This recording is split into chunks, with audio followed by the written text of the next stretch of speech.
Tem mais um critério básico, extremamente importante, que chama-se critério da integral, que usa uma ideia de integral imprópria.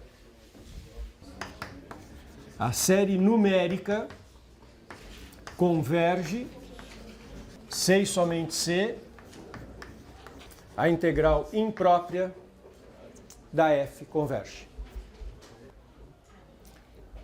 Destaque importante do enunciado. Eu escrevi com converge, converge, mas tem um C e somente C. Então, automaticamente, se de um dos lados alguma coisa divergir, do outro lado diverge também. Então, imagine uma função f que seja contínua, decrescente, positiva. Não é essencial que ela vá para zero. Mas se por um acaso essa integral for convergente, integral imprópria, automaticamente ela vai para zero. Se ela não for para zero, automaticamente essa vai ser divergente e a série vai ser divergente. Mas eu gosto de pensar nos exemplos em que ela vai para zero. A minha sequência é a seguinte.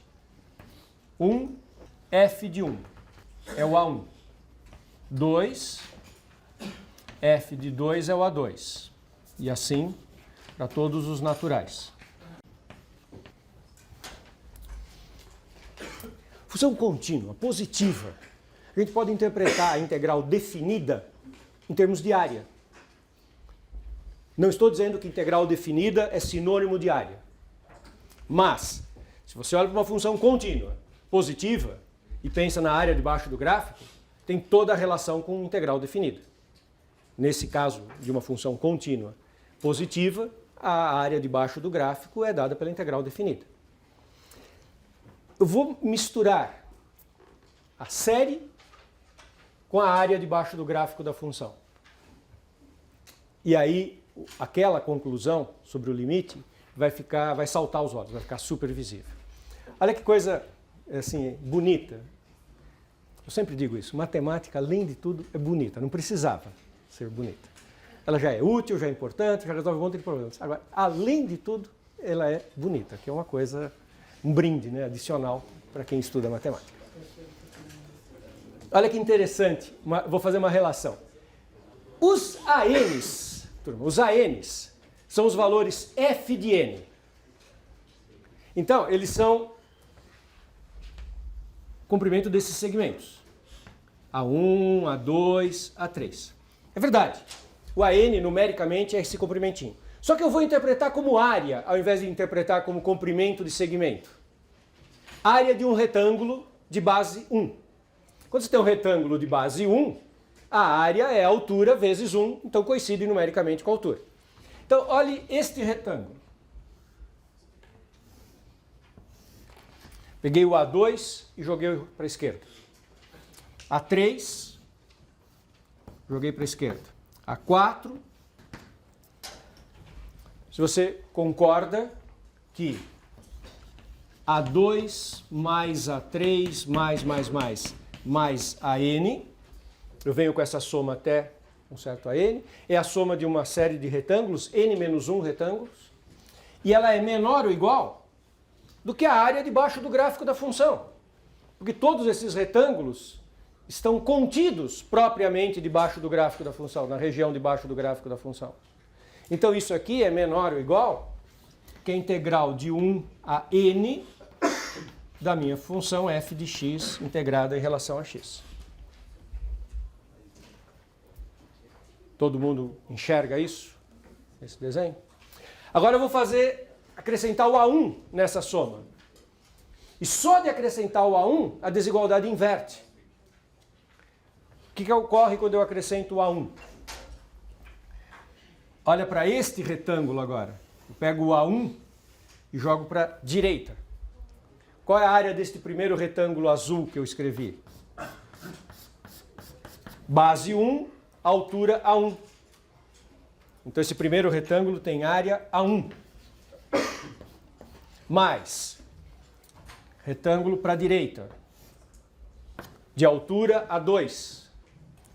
Retângulo para a direita, de altura A3.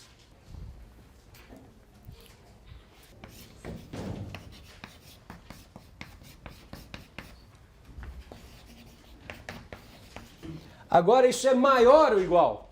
Porque se você tomar a reunião dos retângulos que eu desenhei em azul,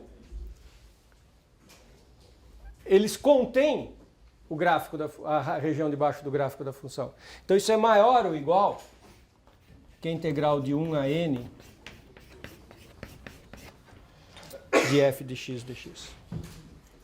Veja se vocês concordam com essas duas desigualdades. Acabou, está demonstrado o teorema. Volta para o enunciado. Suponha que a integral imprópria converge.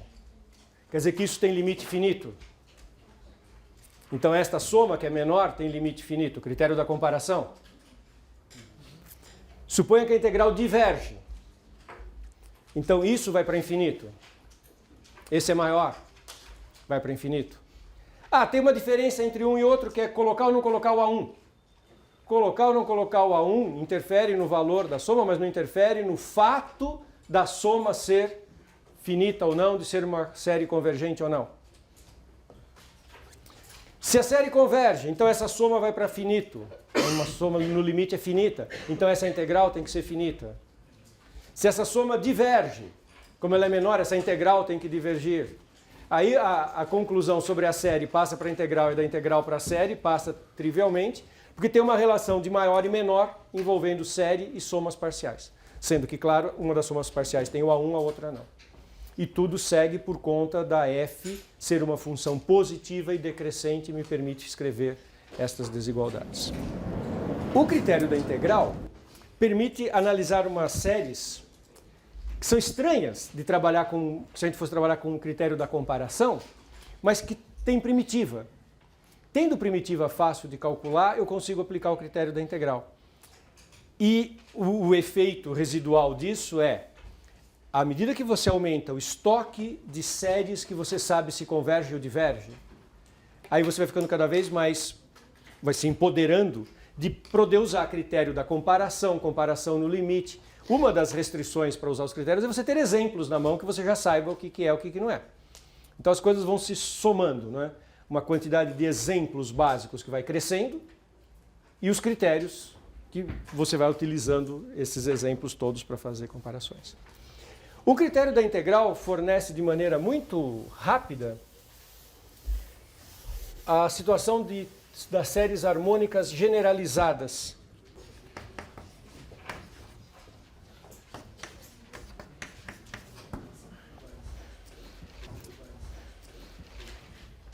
A soma 1 sobre n é a série harmônica.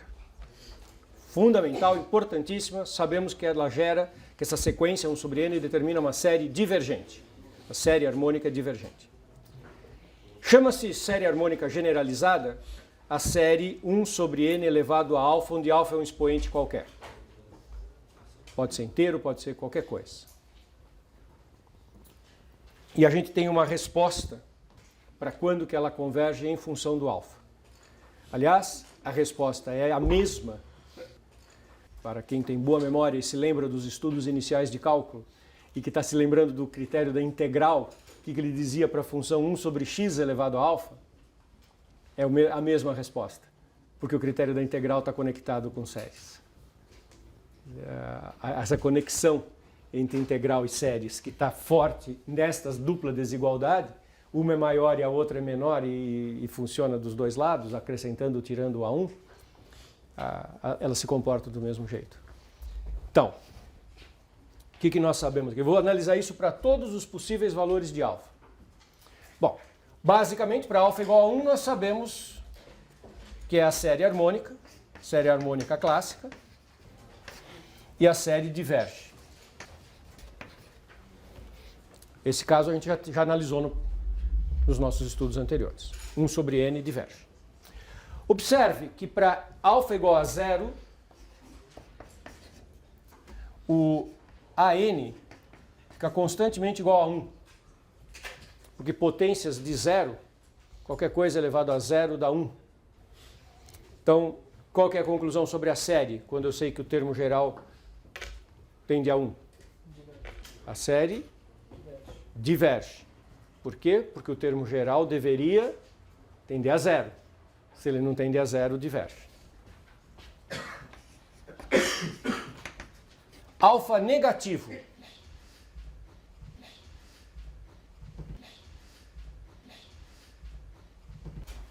Alfa negativo, isso é uma piada, né? Porque se o alfa que está no denominador é negativo, na verdade você tem, o termo geral da série é um n elevado ao oposto do alfa, menos alfa, só que agora isso tudo no numerador, e se o alfa é negativo, o menos alfa ficou mais, ficou positivo, e n elevado a positivo no numerador vai para infinito. Então não tem termo geral indo para zero, o termo geral está indo para infinito. Se o alfa é negativo, a n tende a infinito. Porque, na verdade, eu tenho um n elevado a um expoente positivo no numerador da fração. Série diverge. E o interessante são os casos alfa positivo e diferente de 1. E para esses o critério da integral resolve. Então agora eu vou analisar o caso alfa positivo e alfa diferente de 1. Alfa igual a 1 eu já sei que é harmônica. E na análise que eu vou fazer, eu preciso que seja diferente de 1. Porque a gente vai calcular uma primitiva. E a primitiva de 1 sobre x, quando alfa é 1, é uma coisa. E a primitiva de 1 sobre x ao cubo, ou de 1 sobre x a meio, é outra coisa completamente diferente. É um problema de primitiva só. Então, alfa maior do que 0 é diferente de 1. Eu vou considerar a função f igual a 1 sobre x elevado a alfa. Esse alfa maior do que 0 diferente de 1. Para este alfa. X maior ou igual que 1. Então, o meu domínio de integração é o intervalo 1 infinito. F é positiva. São duas hipóteses para eu... Na verdade, três. Para eu usar o critério da integral, a função tem que ser contínua, decrescente e positiva. Essa f é positiva. X positivo elevado a alfa positivo. Isso é positivo. É contínua.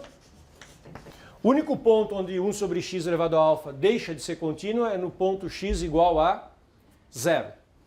Mas eu estou trabalhando no intervalo de 1 a mais infinito. E ela é decrescente. É fácil justificar que ela é decrescente? É.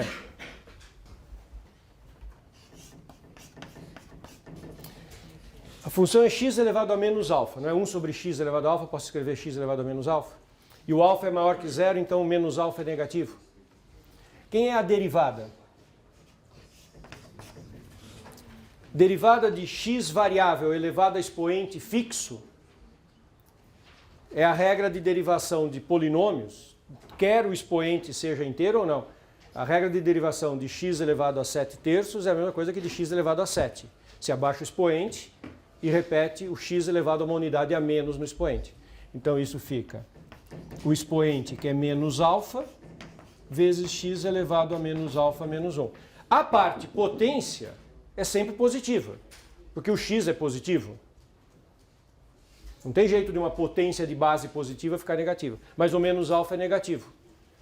Então a derivada é menor que 0, implica f decrescente.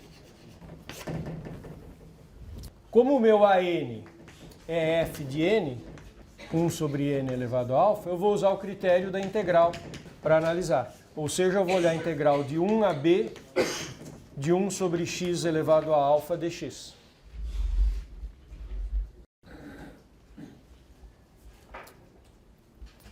Que é a mesma coisa que integral de x elevado a menos alfa dx de 1 a b. Vocês se lembram de integração. Eu acabei de falar do critério de como é que deriva o x elevado a alfa, ou x elevado a menos alfa. Como é que primitiva o x elevado a menos alfa. O que eu devo escrever ali no lugar da primitiva?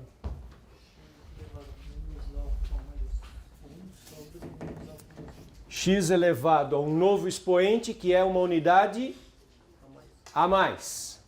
Menos alfa mais 1. Dividido pelo novo expoente. Por quê? Porque quando a gente for derivar isso, vamos checar. Quando se for derivar, primeira coisa você abaixa o expoente e cancela. e sobra x elevado a uma unidade a menos no expoente, que é x elevado a menos alfa. De 1 a b. Esta fórmula de primitiva funciona para qualquer alfa positivo diferente de 1. Não funciona para alfa igual a 1. Não funciona para alfa igual a 1. Bom, primeiro, seria estranho para alfa igual a 1 porque daria 0 no denominador. Isso não é possível. Segundo, quando alfa é igual a 1, isso é primitiva de 1 sobre x. Primitiva de 1 sobre x não se calcula com potências. Quem que é primitiva de 1 sobre x? Ln de x. Então, para alfa igual a 1, isso não funciona. E eu não estou precisando para alfa igual a 1, porque para alfa igual a 1 já foi feito. Para alfa positivo, diferente de 1, quer o alfa seja maior do que 1 ou menor do que 1, essa integração, essa primitiva está correta. É claro, sim, que se o alfa é maior ou menor do que 1, esse sinal muda. Mas a primitiva é essa de qualquer jeito. Isso é igual. Extremo superior de integração, eu vou escrever assim, b elevado a 1 menos alfa sobre 1 menos alfa. Ao invés de escrever menos alfa mais 1, só troquei 1 menos alfa e 1 menos alfa. Menos, no extremo inferior de integração, em que o x é 1. Um elemento neutro para a potência, não é? Então isso aqui é menos 1 sobre 1 menos alfa. Esse é o valor da integral definida de 1 até b. Qual é o limite para b tendendo a infinito da integral de 1 até b de 1 sobre x elevado a alfa dx? É fazer o limite aqui. B está tendendo para infinito nessa conta. Isso é constante. E aqui eu tenho um b que tende a infinito e que está elevado ao expoente 1 menos alfa. Sendo que o alfa pode ser maior ou menor do que 1. Isso faz com que esse expoente 1 menos alfa possa ser positivo ou negativo, dependendo do alfa ser maior do que 1 ou menor do que 1. E isso faz toda a diferença, porque eu tenho um b que tende a mais infinito elevado a um expoente. Se esse expoente for mais, o b que está tendendo a infinito elevado a um expoente positivo vai tender a infinito. Se esse expoente for menos,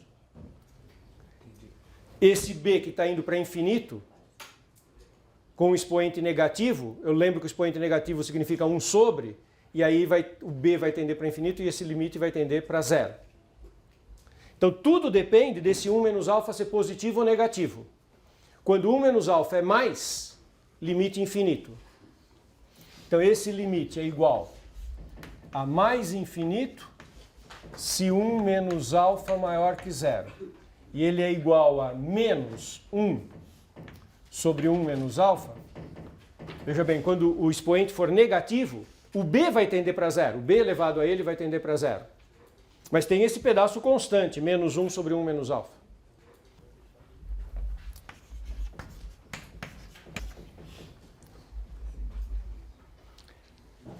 Um menos alfa maior que zero significa 1 maior que alfa.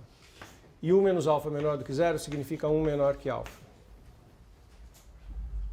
Alfa maior que 1 ou alfa menor que 1.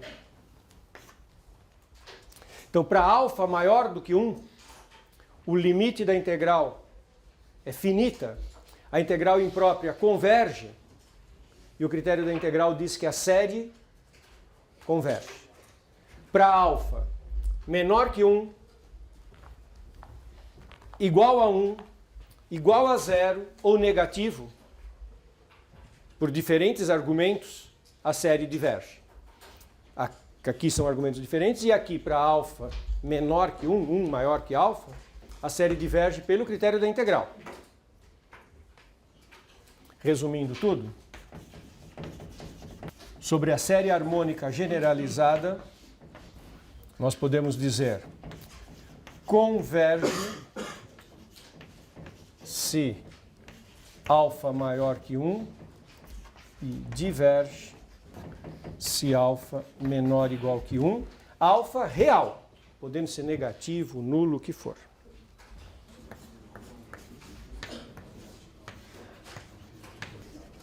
Então, a série 1 sobre n ao cubo, eu posso garantir com certeza total que ela é uma série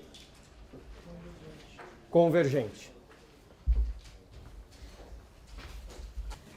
A série 1 sobre raiz de n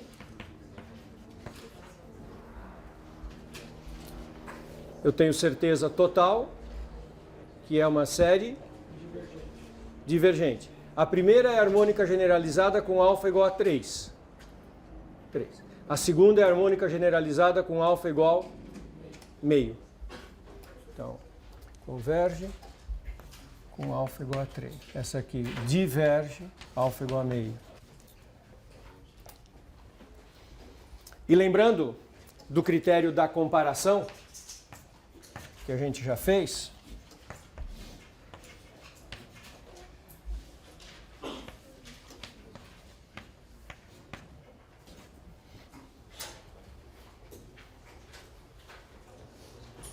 um sobre n elevado a 5 terços mais 7n menos 5. O que vocês acham que essa série é?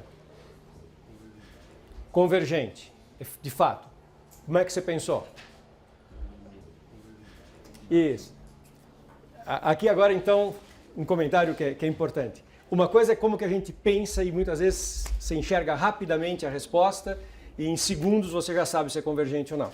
E outra coisa é o cuidado de redigir, sempre lembrando que alguém vai ler o que você está escrevendo e que essa pessoa está querendo também, né, você tem que fazer uma redação caprichada para quem vai ler.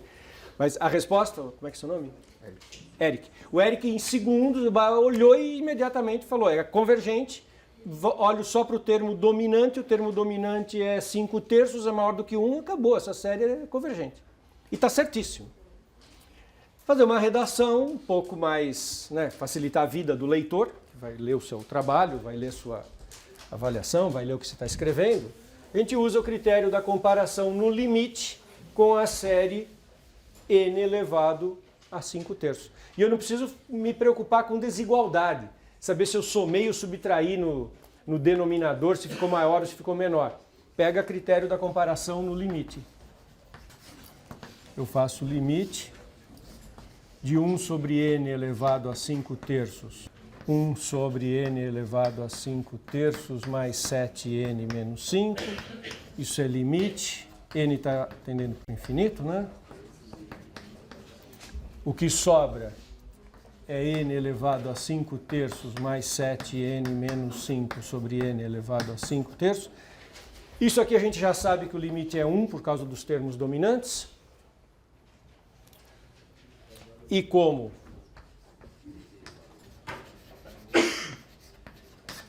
e por que essa converge? Porque é a harmônica alfa maior do que 1, segue